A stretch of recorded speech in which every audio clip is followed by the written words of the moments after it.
एक बार एक जंगल में रहता था एक भेड़िया। हर समय वह इधर उधर घूमता रहता था, सबको परेशान करते हुए।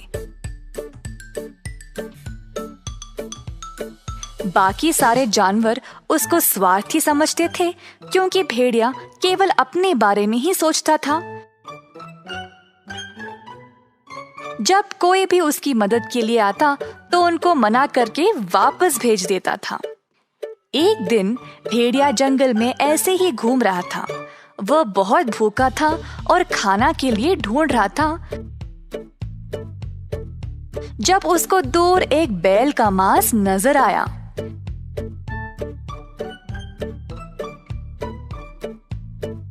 भेड़िया ने देखा कि वहां पे कोई और था या नहीं, और जल्दी जल्दी मांस को खाने लगा। अचानक से उसने सोचा, अगर किसी और ने इसको देख लिया तो वे हिस्सा मांगने आ जाएंगे। जितनी जल्दी हो सके मुझे इसको पूरा खा लेना चाहिए। तो भेड़िया अब जल्दी से ठूस ठूस के खाने लगा। अचानक से एक बड़ी सी हड्डी उसके गले में फंस गई। भेड़िया जोर से खांसने लगा, पर हड्डी निकली ही नहीं। उसने ऊपर नीचे कूदा, जमीन पे लुढ़का, पर हड्डी निकली ही नहीं। जल्दी वह थक गया और उसकी सांस फूलने लगी।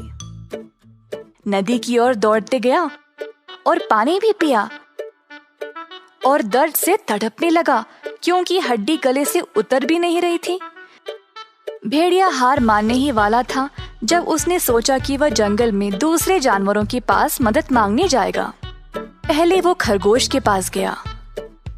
हे खरगोश मेरे दोस्त, मेरी मदद करो। मेरे गले में हड्डी फंस गई है, कृपया क्या तुम इसको निकाल सकते हो? पता नहीं भेड़िया, मुझे आज बहुत काम है। और बिना परवाह किए खरगोश वहां से चला गया। भेड़िया को खरगोश पर बहुत गुस्सा आया, परंतु जंगल में किसी भी जानवर ने भी भेड़िया की मदद नहीं की। कुछ तो हंसने भी लगे और ज्यादातर सीधा मुंह पे ही मना कर दिया, क्योंकि खुद भेड़िया ने उनकी मदद कभी नहीं की थी। भेड़िया और भी तड़पने लगा, जमीन पर गिर पड़ा और आसमान की ओर देखने लगा। उसकी आंखें धीरे धीरे बंद होने लगी।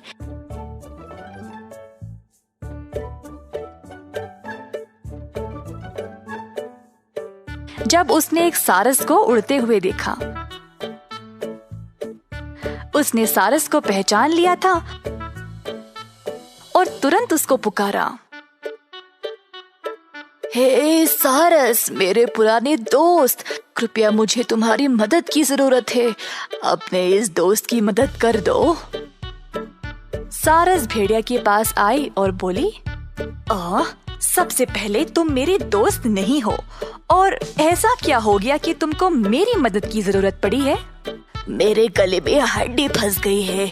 बहुत कोशिश की पर निकल ही नहीं रहा। मैंने सबको पूछा पर किसी ने भी मेरी मदद नहीं की। मेरी मदद करो, नहीं तो मैं मर जाऊंगा। तुम मेरे कुछ नहीं लगते हो, फिर भी मैं तुम्हारी मदद करूंगी। जी हाँ, कमाल है। चलो अब जल्दी से निकाल दो ताकि मैं अपने रास्ते निकल पड़ूं। ना ना, इतनी जल्दी नहीं।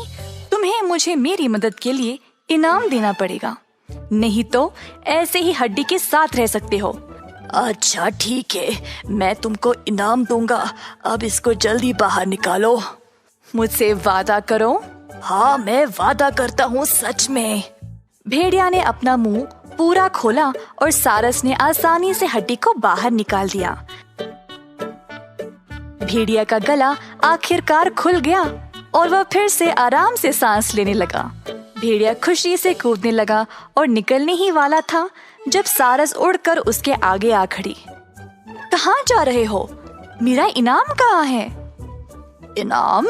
कौन सा इनाम? तुमने वादा किया था कि तुम इनाम दोगे मेरी मदद के लिए। दो अभी। हाँ, मेरी भोली दोस्त, तुम्हें समझ नहीं आया? जब तुमने मेरे मुंह में झांका तब मैं तुम्हारी गर्दन को काट सकता था, पर मैंने तो ऐसा किया नहीं। तुम्हारी जान रखी है मैंने, यही तुम्हारा इनाम है। तुम एक दुष्ट जानवर हो, इसीलिए सब तुमसे नफरत करते हैं। तुम बूढ़े और अकेले मरोगे। मुझे तुमको ऐसे ही छोड़ना था दर्द में। मैं ही पागल थी जो तुम पे भरोसा किया। सारस गुस्से से उबलने लगी, उस पे वार करने ही वाली थी, पर भेड़िया हंसते हुए वहां से भाग निकला। फिर से वह एक स्वार्थी जानवर की तरह जीने लगा। सारस ने जंगल के सारे जानवरों को बताया कि उसने क्या किया था, तो सब ने भेड़िया को जंगल से निकालने का निर्णय लिया। पर भेड़िया गया ही नहीं, तो सब ने उसको अकेला ही छोड़ दिया और अंत में भेड़िया का कोई दोस्त नहीं रहा। इस कहानी से हमें ये सीख मिलती है कि मदद उसी की करो जो मदद के लायक हो।